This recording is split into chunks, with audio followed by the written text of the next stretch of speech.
এভাবে ম্যাজিক করে তুমি একটি কুকি ক্যান্ডেল বানিয়ে নিতে পারবা। হেই গাইস, আসসালামু আলাইকুম, ওয়েলকাম টু ইশরা ক্রাফটেড ক্রেভিংস। চলো আজ তোমাদের মোল ছাড়া একটি কুকি ক্যান্ডেল বানানো শেখাই। এর জন্য লাগবে একটি ডিম রাখা একটি ট্রে, যেটা ফ্রিজে থাকে না ওইটা। এরপরে ডিমটা ঠুস ঠাস করে ফাটাই নেবা, ফাটাই নিয়ে আশেপাশের ময়লাগুলো তুলে নিবা। তুলে নেওয়ার পরে পিসের মধ্যে ঢেলে নিবা এবং এটা ভাজে খাবা, নষ্ট করবা না কিন্তু। এরপরে ডিমটা ভালো করে ধুয়ে নিয়ে শুকাইতে দিই। এরপর একটা স্টিলের পাত্রে 4-5টা মোমবাতি বা পরিমাণ মতো ওয়্যাক্স নিয়ে গলায় নিবা। আমি শুট নিতে ভুলে গেছি। গরম ওয়্যাক্স ঢালার সময় দেখবা যেন ডিমটা ভালোভাবে শুকানো থাকে, নাহলে এই যে আমার মতো ডিজাস্টার হয়ে যাবে, একদম সব ছড়ায় ছিটায় যাতে দেখো বুদবুদ আকারে। তোমরা কিন্তু এই ভুলটা করবে না। ডিমটা ভালোভাবে শুকায় নেবা, এরপরে ওয়্যাক্সটা ঢালবা, না হলে এই যে গেল।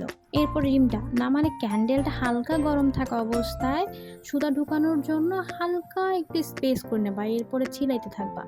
এই দেখো সেলাইতে আমার ডিম সেলাইতে যে পরিমাণ স্ট্রাগল গেছে, মানে মনে হচ্ছিল রিয়েল ডিম একটা ছিলাইছে। উফ, বাপরে বাপ, শালগুলো সিল দিছিল না, এত কষ্ট, বাপরে বাপ। কিন্তু অবশেষে আমি ছিলে ফেলছি। আবার চলটাও উঠে গেছে, দেখো কি একটা অবস্থা। দুই পাশে আরেকটা ডিম দেখা যাচ্ছে না, ওটার অবস্থা কিন্তু ভ্যাটকায় ফেলছিলাম একদম। এখন পিনটা বের করে সুতা ঢুকাই নিব। দেখছো কত সোজা সুতা ঢুকাই গেল। সুতার এক্সট্রা মাপটা কাটে নিব এবং ডিমের সারফেসটা একটু সমান করে নিব যেন ওটা একটু দাঁড়ায় থাকে। ওটাই বারবার চেক করতেছিলাম। তো এবার রং তুলি নিয়ে হাজির, রং কলার পাড়া। আর অ্যাক্রিলিক পেইন্ট করতে এখানে যে পরিমাণ হ্যাসেল পোয়াইতে হয়েছে, আল্লাহ কি আর বলবো।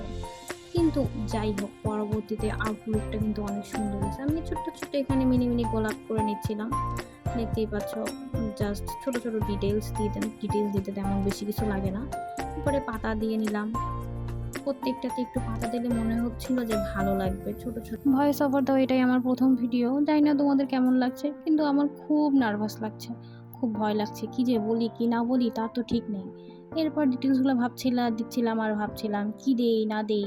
এরপর ভাবলাম লাভ দিয়ে দিই, এক অংশ ফাঁকা রাখবো না, সবগুলো লাভ দিয়ে ভরাই দেবো। এরপর একটু ফাঁকা আছে, এখানে একটু ফাঁকা আছে, ভাবলাম এখানে পুকি দিয়ে দিই, পুকি একটা আর্ট করে দিলাম।